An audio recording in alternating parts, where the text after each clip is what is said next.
Here to Get in the Casino, which is directed by Martin Scorsese, released in the year 1995. And this just holds up as just a groundbreaking ensemble depiction from start to finish, which just conveys all kinds of gritty and dark depths of Las Vegas in the year 1973, which is just a really dark and gritty moment for Scorsese to make. It almost kind of feels like his equivalent of something of a Requiem for a Dream. It's just so violently harsh and disturbing in ways that are just way ahead of its time. It just has a really disturbing and exhausting kind of depiction, which just kind of increasingly holds up as just a very necessary. It's a very original impact. It's just one of the most entertaining and addictive films to revisit in a lot of ways. There's so many rewatchable scenes. The way it's told, this is perhaps Scorsese's most colorful and I think ambitious, strong kind of project he's made in a lot of ways. One of them, with just timeless characterization. Um, yeah, Robert De Niro, Joe Pesci, Sharon Stone.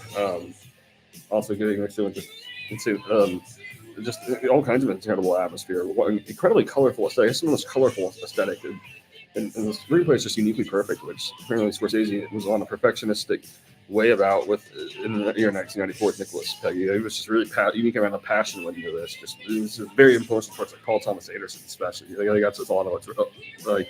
You can see that more with age, how true that seems to be.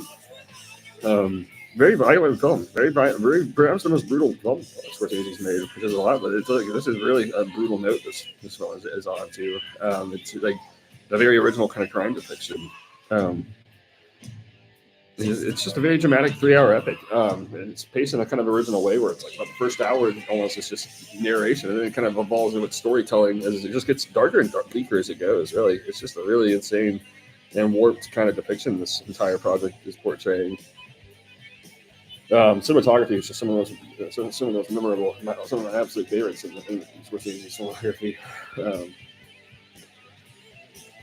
it really holds up timelessly from start to finish. And every time I rewatch it, it kind of seems like it reveals new qualities about it. That's always a mark of a timeless film community these days. It's like when it reveals new traits in every single viewing. And this just completely holds up from start to finish. Just film just completely on its own entirely.